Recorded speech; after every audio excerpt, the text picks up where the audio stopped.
Hey guys, I have been riding the all-new 2024 Yeti ASR for the last 2 weeks now. It has been really a lot of fun to ride, and this is kind of a departure for Yeti. Yeti is so well known for its Switch Infinity suspension system with that big, Switch Infinity link down here.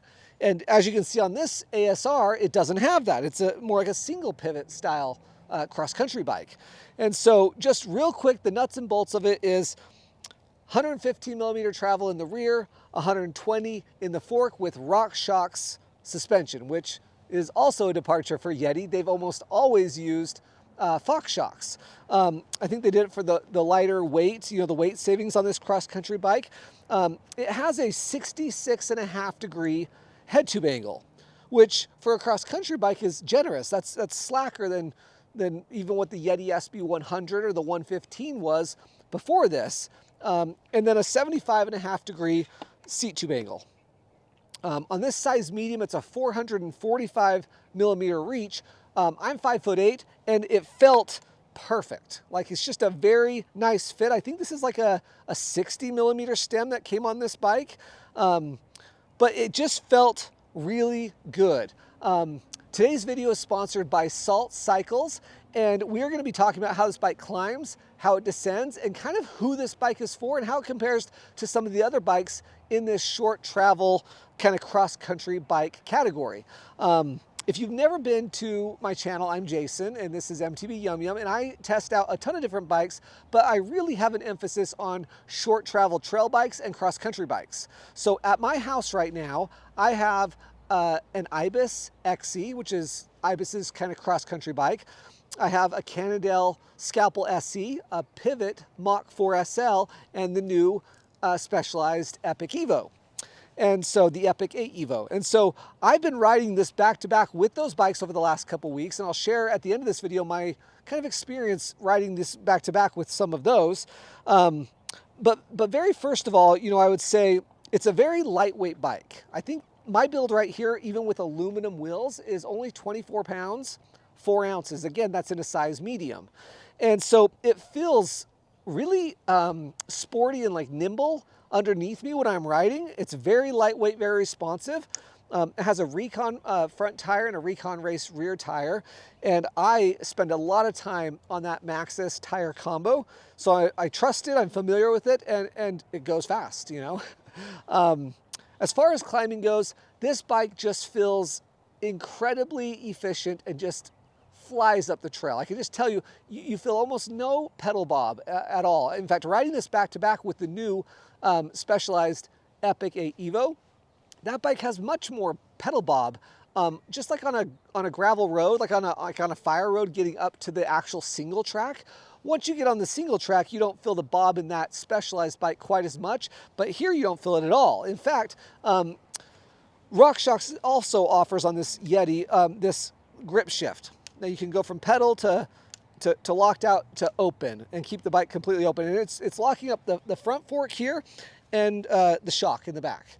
And so that's pretty handy. That said, if I were to keep this as my bike, I don't race often. I mean, I'll sign up for a race here and there, but I have not raced in many years. And I think I'd probably go without the lockout. I can see why somebody would want it in a sprint finish or in any area where you don't need a ton of suspension.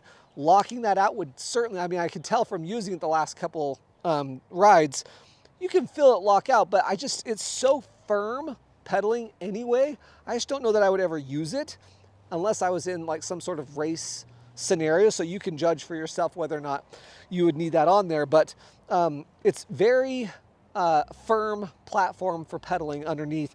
Very efficient. I had a few areas of our trail that are low traction scenarios, and it just motors right up the trail.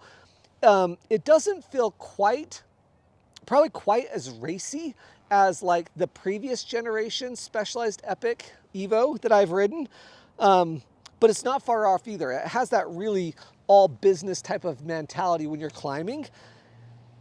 And then you turn the bike down and start descending. And this is where this bike is kind of interesting because it's definitely more stable and less nervous than the previous generation Epic Evo, but it's not quite as playful or stable as even the Cannondale Scalpel SE or the new Epic 8 Evo. Those bikes are more kind of blurring the lines between a trail bike and a cross-country bike, where this still feels like it's got that kind of roots of racing and cross-country, but it takes the edge off of some other bikes. I want to mention the Pivot Mach 4 real quick. That's a bike that I spent a lot of time on last year, and just riding it this week, when it's in that bike has a flip chip in the rear shock, so you can take it down to like 105 millimeters or up to 115. When it's in the 105 millimeter place on the shock placement, that feels slightly more racy than this bike, more business than this bike. And this one can feel slightly more stable and more confidence inspiring. But when you bump that one up in the 115, that bike becomes slightly more trail oriented and less like cross country. So this bike, when I think about who this bike is for, this bike really is, it still has that really racy feel to it, but I would say it's slightly more easygoing than the Pivot Mach 4 when it's in the very low 105 mil setting, or something like the previous Specialized Epic Evo. If you're a guy coming from like the old SB 115, I would say the old SB 115 for some reason feels more playful than this bike and kind of less firm and less businessy. I didn't feel super twitchy on this bike or nervous, but you can get that way a little bit more so than some of these other longer travel bikes, like even just like the Yeti SB 115, which is weird because that has a steeper head tube angle than this bike. If you're a guy who likes to race, but you still want a bike that's not too twitchy, and in my mind, every time I ever rode the previous generation Specialized Epic Evo, it was just a little bit too nervous for me, just a little bit too twitchy, a little too lightweight. This has a similar weight as that. In fact, honestly, I'm gonna start, this is a stock build right here, as is. It's the XO transmission stock build, SRAM level brakes and just kind of whatever. Has this lightweight Fox SL dropper post, which if you're not familiar, it's either all the way up or all the way down. In the middle here, it's like, it's just, see how it doesn't like engage until you go all the way down. And it comes up really fast.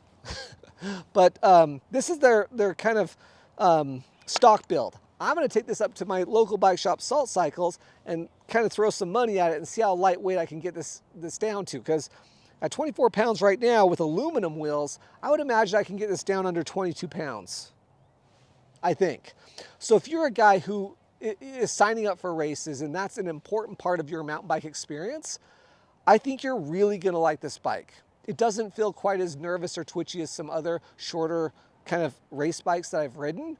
I would say I have definitely, I rode this back to back with the previous generation Specialized Epic Evo, and this is definitely more confidence inspiring than that bike. That said, it doesn't have as much like fuzzy, warm feelings when you're descending as like some of these other bikes, like the Mach 4 when it's in the 115 setting in the back, or even the Cannondale Scalpel SE. Those feel a little bit more secure and stable on the downhill. So this is still a race bike, I think if you're the type of guy who likes your bike to say Yeti on it right here, and you want it to be lightweight, I think you're gonna be very excited to try this bike out.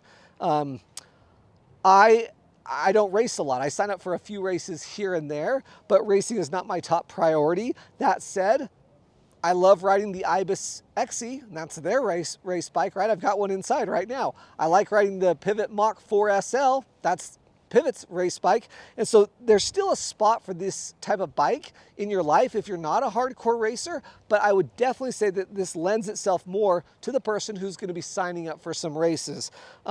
Again, I think I'm gonna be able to make this very lightweight. The guys up at Salt Cycles are gonna custom build this for me, and I'm really excited to see what, how much weight I can save, but also just how fast the bike's gonna feel. It's fun to get on a bike that just charges, it's just really fun.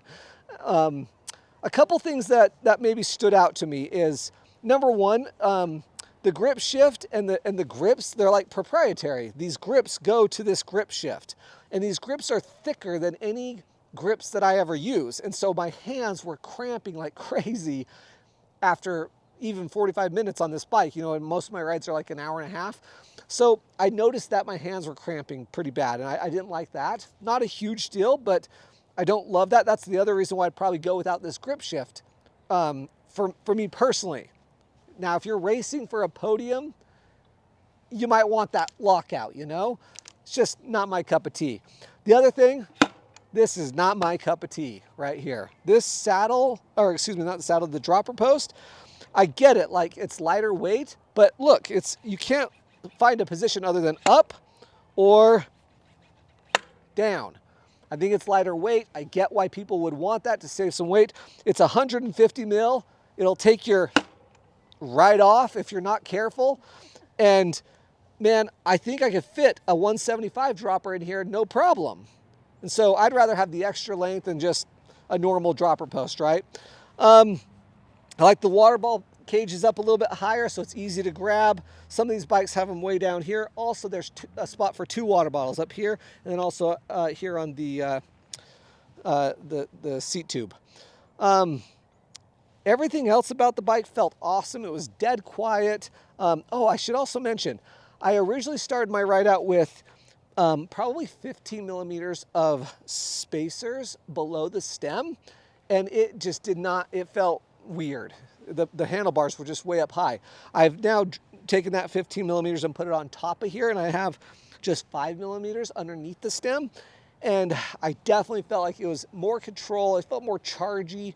It felt better. In fact, I might take another 5 mil and just pop it back underneath there to see where that's at. But overall, the bike just feels like it wants to go. It's a very fast bike. I think if you've got any racing in your mind at all, even if you're just racing your buddies and you want a short travel bike, I think you would have a lot of fun on this bike. It still felt pretty poppy, pretty zippy. I mean, that's how the suspension system's kind of built. You know, these bikes are pretty poppy. I ended up putting more air in the rear can than I thought I would. I weigh 145 pounds and I ended up with 175 PSI in there. So, you know, I'll come out with a long-term review of this bike once I have more time, but that's kind of where it's at. As per usual with Yeti, everything's really clean. The paint looks amazing. It comes in 3 or 4 different paint jobs. No cables rattling around at all or anything. It's just a nice, clean, tight package. Call the guys at Salt Cycles if this is on your list of bikes to look at. They can custom build it for you. I'm really excited to publish my next video on this bike will be my custom build, showing that we've dropped it from 24.4 pounds to whatever we end up dropping it down to, but it's gonna be a lot lighter. I'm gonna put my custom Yum Yum bird spoke wheels on there. I bet I drop 1.5 pounds right there by itself. But anyway, very, very cool bike from Yeti. This is not a bike I've seen from Yeti. They've not had a bike like this, you know? Even their short travel bikes, the SB100, the SB115, they weren't lightweight, you know?